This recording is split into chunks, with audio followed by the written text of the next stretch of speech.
My name is Charles Couturier. I'm a neurosurgeon and principal investigator at the Montreal Neurological Institute Hospital. I'm also a principal investigator at the Ludmer Center. I work on brain tumor heterogeneity to find new therapies to treat brain tumor patients.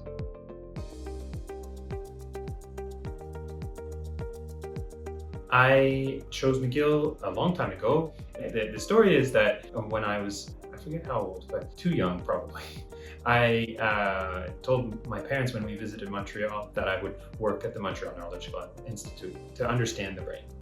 As I grew up and realized that I wanted to do neurosurgery, the MNI seemed like a really good place for me to get my training and to do all these things that I was dreaming to do as a child. And my dream came true.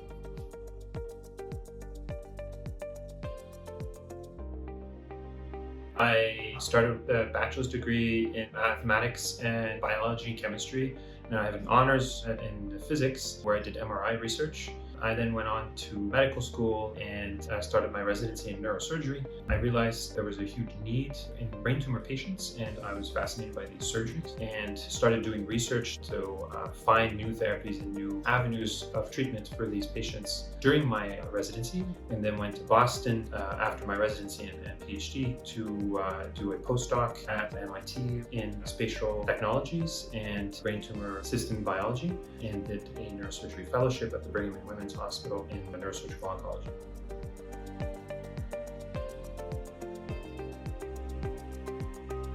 The work that we're doing in the lab is trying to deconstruct tumors into their building blocks so that we can understand their relationships and what makes tumors behave in an abnormal way. And so these building blocks in this case are cells and how they make up tissues, and how these tissues make up organs, and how these tissues in the case of the tumor interact with the organ that is the brain, and create symptoms for patients that are unwanted, whether that's the tumor that's growing, pushing on the brain, whether that's interaction with the immune system, whether that's the vasculature of the brain tumor. The way we do that is through single cell technologies, including single cell RNA sequencing, which allow us to measure all of the genes that are expressed in thousands or even millions of cells at a time in any given patient. These cells are processed as a soup, so we can understand their heterogeneity and how they're different from one another, but it removes the information of how they were actually localized in space in the tissue itself. And so how they could potentially interact, how together they build the tissue that has the function that we're interested in. So there's brain function, and then there's the behavior of the tumor itself. That's where spatial technologies come in particular spatial transcriptomics. With these technologies, we can actually look at the heterogeneity that is in the individual cells, but actually have the view of those cells in space, what their neighbors are, and how they are creating this mosaic of building blocks that build the tissue, that build the organ, that build the tumor. Now, the last piece is actually the function, so the behavior that those tumors have. And so that's where longitudinal sampling is actually very helpful. So we can actually put that in context of a particular therapy and see what is the response of the cells to a particular therapy. And is there a way that we should change that therapy so that it responds better in some places or start responding in others where it hasn't?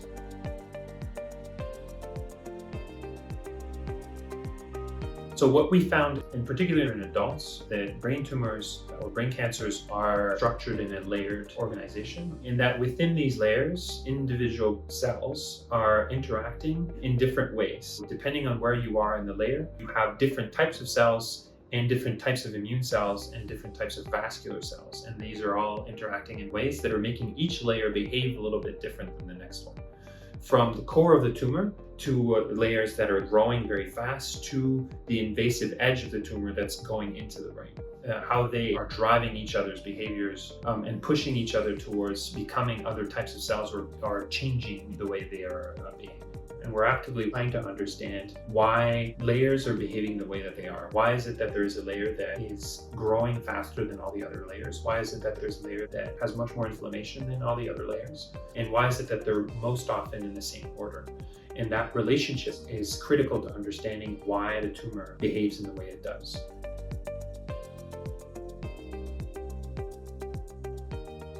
As a clinician or neurosurgeon that treats brain tumor patients, and as a brain tumor researcher, I have the unique opportunity to work with patients, learn from their experience, and to have access to the tissue that is abnormal, and to bring it down to the lab to understand how it works, and to find new therapies that we then hope to bring back into these patients. With some of the research that we're doing, we're actually bringing patients right in the middle of this process where we're hoping to treat them with molecules that are going to have an impact on the tumor, hopefully a positive impact, and compare the tissue in these patients before and after the treatment so that we can understand how the treatment works, where it fails, and why that is.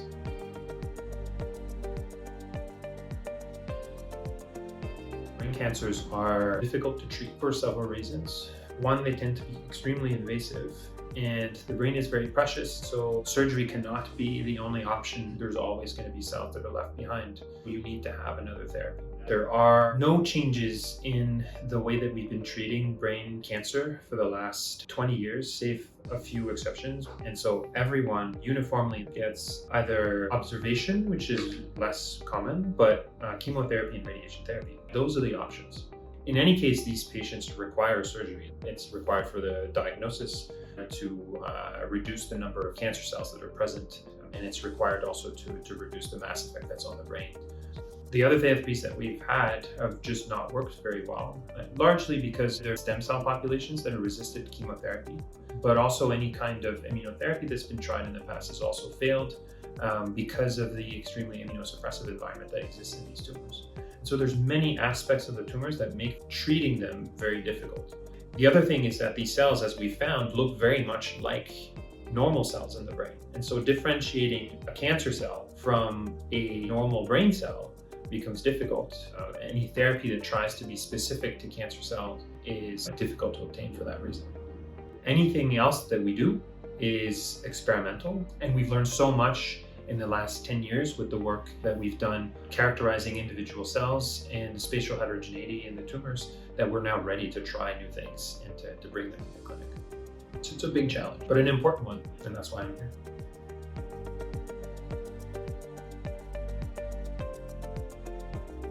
I love McGill. I spent a lot of time training at McGill before coming here, so I'm very happy to be back. McGill and the Montreal Neurological Institute. It's been a great year. We've had a ton of support from the Institute, from the university, from all our colleagues and our environment that they put me in here. And we've been thriving, I think.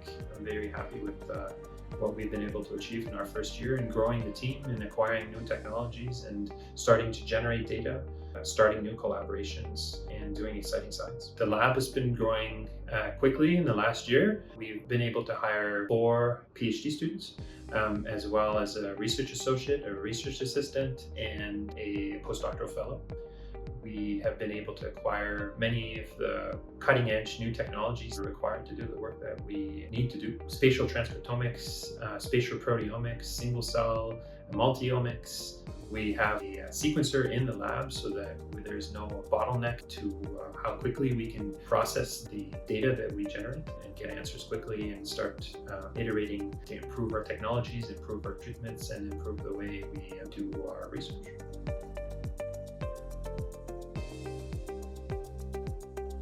Here at the Montreal Neurological Institute and at McGill University, we have a great residency program for neurosurgeons. We're able to see the new generation of neurosurgeons being formed, and I'm very glad and honored to be able to be a part of this as a young neurosurgeon myself, and to expand their vision about what is possible and to think about research and creating hope as they're treating patients, and being always updated about the newest and latest data and findings that are out there to be able to always provide the best options for our patients.